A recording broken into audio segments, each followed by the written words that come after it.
There's a homeless person out there making $700 only a week, selling nothing. Don't have a bank, don't have a fax machine, don't have a laptop, don't have a website, don't have social media, and they're making that type of money a week tax-free, nothing. They're making more money than you, and they don't have to pay the taxes that you do. And they go sit under the tree and go chill. You at work stressed out trying to drink coffee. Ben, this has been an education. Microphone check 1 2. What is this? You're now listening to a brand new episode of the Play Big Faster podcast. Look what you done started. Talk to him. Attorney, high performance coach, and speaker Cherie Prince asks hard questions to really get to the bottom of what makes entrepreneurs tick. From starting a business, marketing, strategies, and the ins and outs of their industries. We talk everything from book recommendations, lifestyle hacks, and everything possible to get you inspired and motivated to build your own business. The Play Big Faster podcast starts now. Let's go.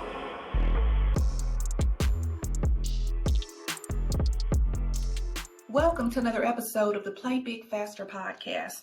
We are joined today by Ben Brown, author and sales coach. Welcome, Ben. Hi, how are you? How's everything going today? I am so much better now that you are here. How about that? Love that. Listen, when we were talking right before we got started and you were picking on me about being from Mississippi, I knew that this was going to be a great episode. Yep, minds of the South think alike. They definitely do, because you are chiming in from where? I'm actually in Clearwater, Florida, but I'm from the great state of South Carolina. The great state. Okay. Well, let's get right down to it. Sales coaching. What is a sales coach? The thing I tell people is that sales is a skill. And so some people, when they try to learn it, theory does not work. So reading a video or watching a video or reading a book on it, it's just general knowledge. Sales is a performance base. So in order to get the best out of an individual, working with a coach will give you the ability to give you the feedback to know, because it's a lot of trial and error. One thing you don't want to practice on is potential clients. So it's like an acting coach. So the main thing is that with a coach, you're able to get the feedback that you need before you go into your performance, because the most powerful tool the potential client has is a one word that says no. And your job is to make them not say no and help them get a product that they can do. And so a lot of that has to do with confidence, because you will face rejection. A lot of people do not like rejection, and that's the reason why people never stuck with sales or dabbled in it or never got into it. And also, it's mainly commission based. A lot of people don't want to deal with that as well. They'd rather be 9 to 5ers. And I don't blame them for that. Most people do as well, right? So it is a different occupation. It's not taught in college. Most people fall into it. And it is a process is where I teach people. So being in the business for over 26 years and learning how to, the nuances of how it has not really changed over the last couple of years, but I found a knack that I not only can do it, but I can teach it.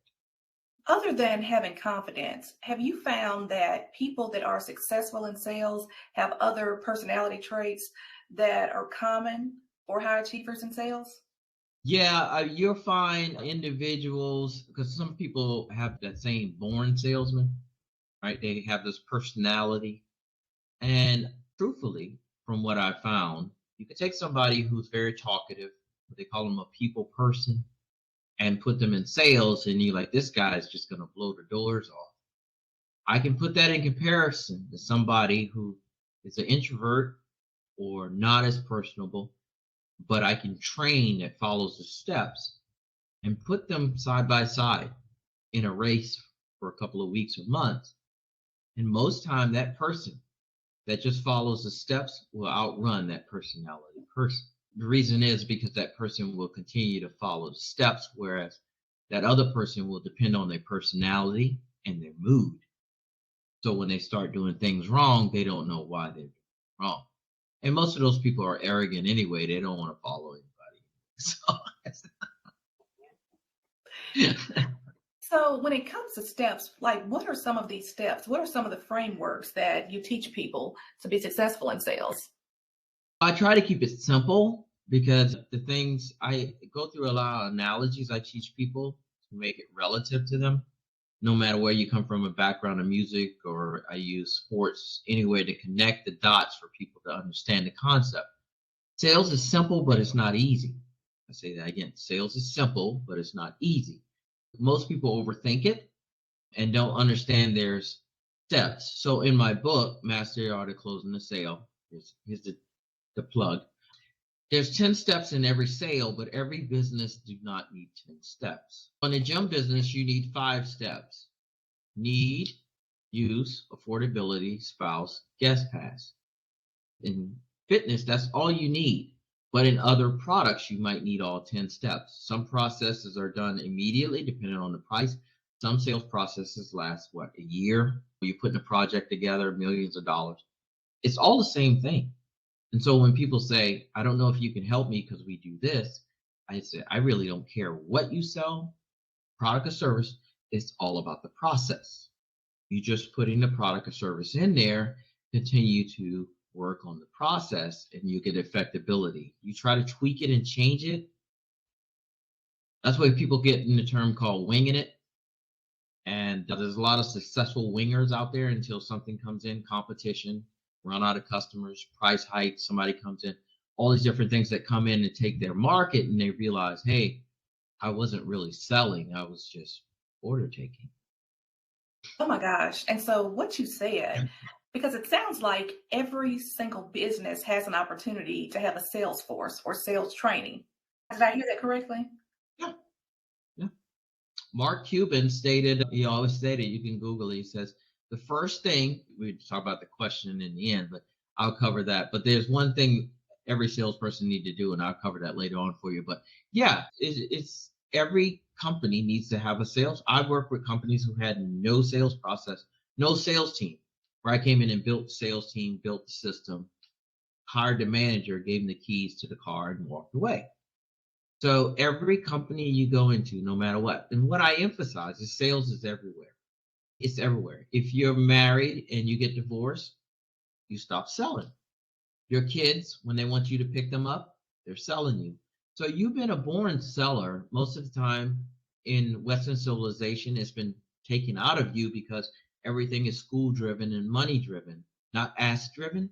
So when you go overseas and you go to these markets and people are like asking you all the time and you feel so uncomfortable, this is how civilization works. It's just because in the Western civilization, we decided to put price tags on it. So if you can't afford it, you don't ask for it.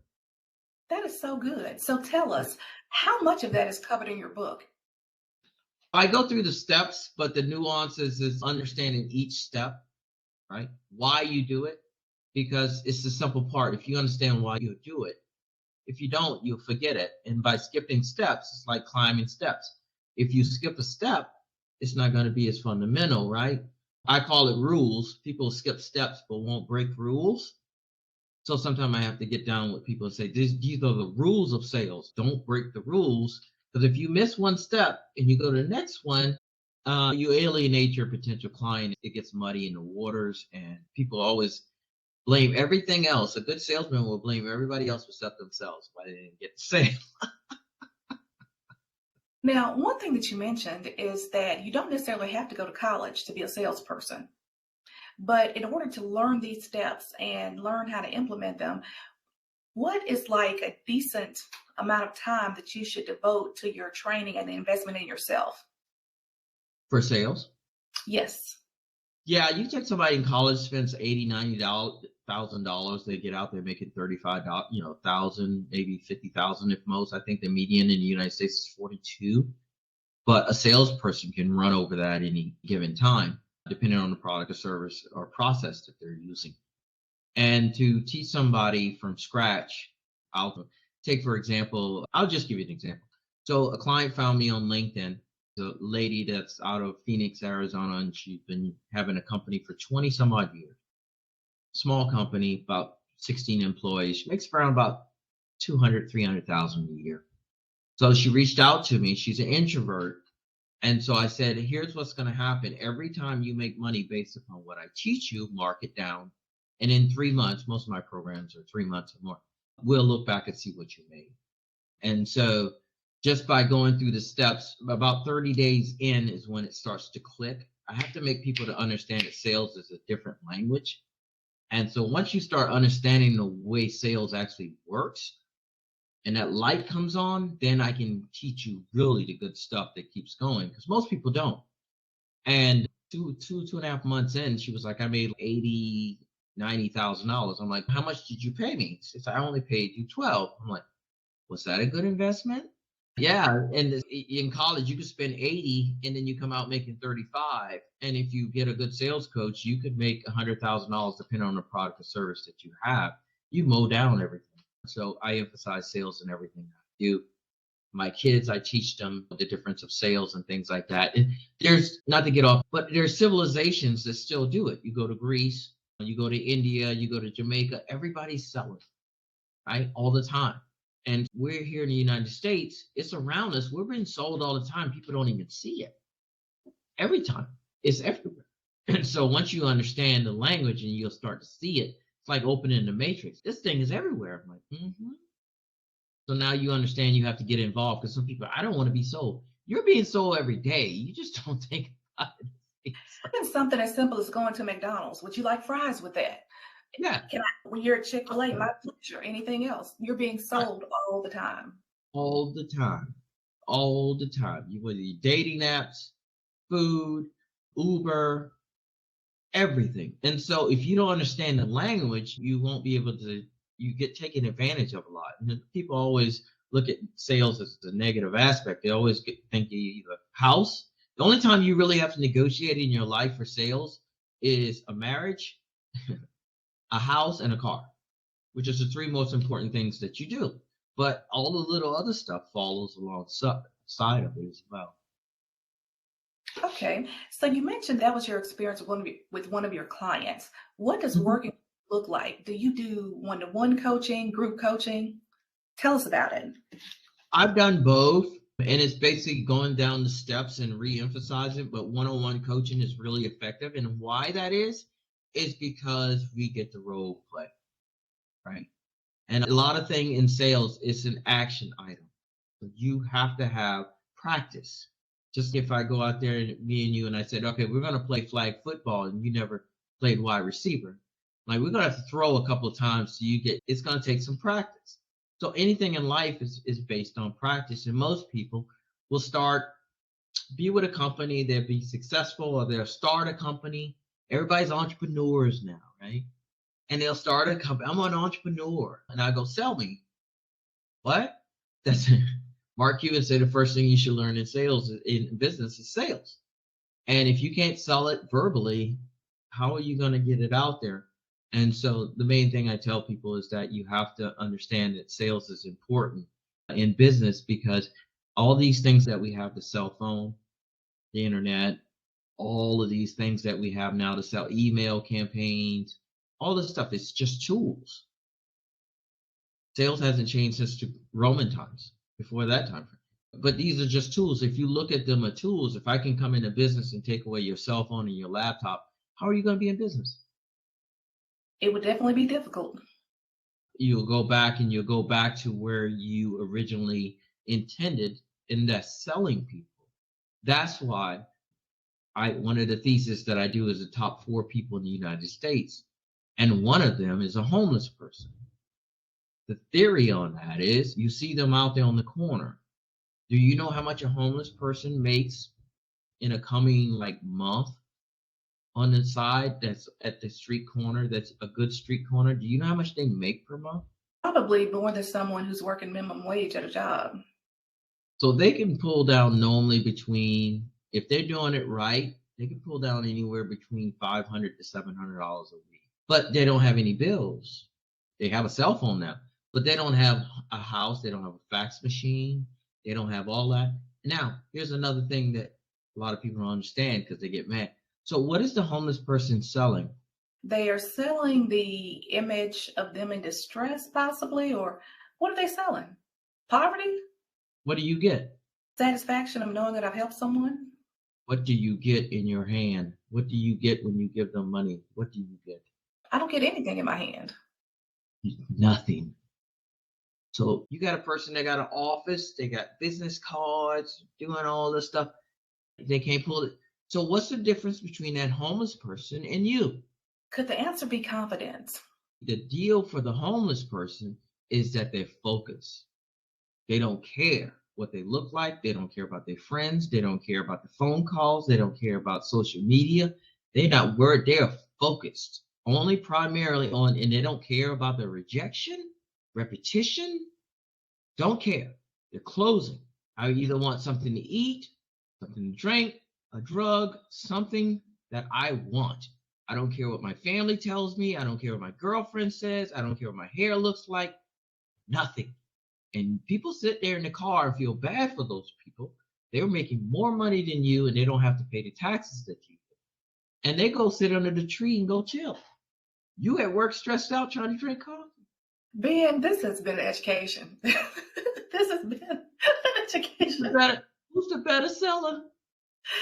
The homeless person. What do you get? Nothing. Nothing. No brochures. Nothing. You get nothing. No follow-up phone calls, nothing. No freebies, nothing. No email list with value. Keychain. You get nothing. Okay, I get nothing.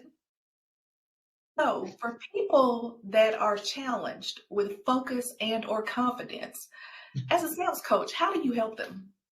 Depends on how bad you want it. You got to work. People don't want to work anymore. The deal of it is, it's what you want. Sales is there for you. Anybody can sell if you're willing to put the work in. And that's what it is. Ever since I've been in the game, a lot of people I know are still in sales to this day. They make more money doing that than anything else. It gets to the point, they call it gigs, right? You be in a sales position for 2-3 years, you get burnt out. It's not easy. Everybody else comes into the company, gets a check. PR person, media, social media, graphic designer, the accountant. Everybody comes into the company. They come in, hey, how you doing at the coffee machine? What's going on? Your job in sales is to hit the phones. Your check is, if you're commission-based, which normally it is, right? Sometimes commission only, your job's on the line every day. The first person to go is normally salespeople. They have the worst budget. They probably some of them make more money than the managers if they're doing well. This guy's making money because it's performance based. And so that's what I tell people. I go from old school where I came in doing gigs, working for companies. You come in on Friday, the doors are closed. You're supposed to get a check. They closed up. You just go to the next gig. Use your talents, go somewhere else. But if you're a CEO of the company, a small company, you better know how to sell. You better know how to talk to people and get stuff done and all that kind of stuff, right? So what does the conversation look like for solopreneurs, business owners who are actually operators? They own the business, but they're operating in the business in terms of developing a sales team. The thing I also provide, I become HR for companies to hire salespeople, because one thing a salesperson do know how to do is get a job. So they can get a job. Doesn't mean they can do it. If you don't know sales yourself, how are you supposed to hire salespeople? So a lot of people come into the entrepreneur space lacking these type of knowledge. They come from a successful company. They decide to go out on their own. They had the whole infrastructure at the company. They didn't have to do anything but come in, making 6 figures, and they decide to go out and start their own company. And they realize, hey, I got to sell. And your muscle has atrophied since you were a child, because in Western civilization, since probably you've been a toddler, everybody been telling you to stop asking. It's rude. So your muscle has atrophied until you go into your 30s or 20s and you start your own company and you realize you got to start asking again. It's been 20 years since you've been asking. You went to school, went to college, then got a job. You just showed up every day. You didn't have to ask for nothing. And all of a sudden, you got a product, or you're a consultant. Now you have to start asking for money. You haven't done that in 20 years. It feels awkward. And that's why I say in other countries, they ask all the time, right? Some of the places, the markets you go, if you don't ask, it's rude. If you don't negotiate in some of the markets that you go to, the food markets, they love that, negotiating. And people, I've been to Jamaica. We've been to Montego Negril, the falls, Dunn's River Falls. And when you come out of Dunn's River Falls, of course, every place has that souvenir shop in the end. And the souvenir shop in Dunn's River is all the Jamaicans there with hand carved wood. And they're aggressive. And I start laughing because you see the people that's from the United States, they all like this. And I'm like, these people, you from America, man. You're looking for a price. Negotiate right in front of your face. And people are like, oh, this is so. And I start laughing. I'm like, yeah, this is how, because I traveled the world. You see it all the time. Except for in the United States or the Western civilization. There's a price. Can't afford it? Don't ask. Ben, if you had one piece of advice for an entrepreneur on how to play big faster in the world of sales, what would it be? Find someone that you can work with to learn and generate a process that you can replicate, master, and as the business grow, teach it to others to grow your business. Because the doors don't open if you don't have any money, and sales is the first front part of that.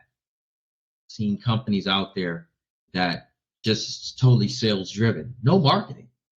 Amway, network marketing. This is all sales. They don't have to market. They just sell to individuals who sell to other individuals who sell to other individuals, and that's how. And it's all sales. They don't market. They put their money back into the salespeople. There's sales everywhere. You just have to look at it and see it, right? Tell us where to find your book. Master the Art of Closing the Sale, cheap plug, on Amazon. Very simple. I break down the 10 steps in there. It's not a big, thick book because I want to keep it simple. And if you can go through those 10 steps, you'll understand the nuance of what sales is. And it takes a little bit more explanation for you to understand, to attach it, to start utilizing it. And then once you're able to do that, I worked for a company back in, I think, back in the early 2000s that taught. It was very fundamentally strong company. And we were closing everything. Like, it was like unbelievable. And all we had was a black phone and a notebook. We didn't have laptops. They gave us computers. We got pissed off because it slowed everything down. We didn't type stuff in a database, follow up. No, you had a notebook. You wrote it. Like, you go through your notebook, you knew that was your database. And then years later, we're going to do this computers. We got time to type stuff in. We were doing about $125 to $160 a day. I'm from the old school. Rejection I loved it because every rejection to motivate me was the closest to the next sale. So you have to find ways to motivate yourself. People get personal and they get rejected and, oh, I suck at this. And then once your confidence goes down, the people on the other side of the phone will know it and nothing's going to happen and people walk away. Be taught right the first time, you'll understand. For those of us who get the book, but we still want more Ben Brown, how can we work with you? My website is 360 Sales Consulting. Conference is that. My book is online on Amazon, Master the Art of Closing a Sale. But I still have it where people can reach out to me, and that is meetwithbenjamin.com. Very simple. You just go there and you schedule yourself a session, 15 minutes. And I only work with people where the potential client is going to pay for me, not them. Because once you learn how to sell, you're going to make so much, because most of the people I work with generate 30 to 40 to 60% more because they're learning how to actually sell. Plus, I teach them things like working with databases. Are they technically sound? Are they verbally sound? And then some people have a lot of money just sitting in their company. They're not using because they don't look at getting referrals. Referrals is big for business. That's how a lot of businesses run. The insurance business is purely referral. And some people are just so happy to get the sale, they just move on to the next sale. They don't even think about the referrals. And that's maybe 10, 40% right there. Easy. Ben, thank you so much for being with us. Yes, no problem. Thanks for the time. And until next time, play big faster.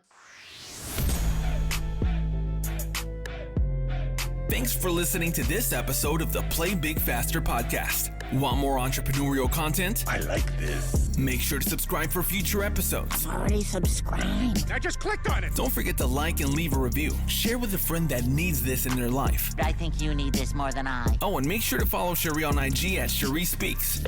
And remember to play big faster.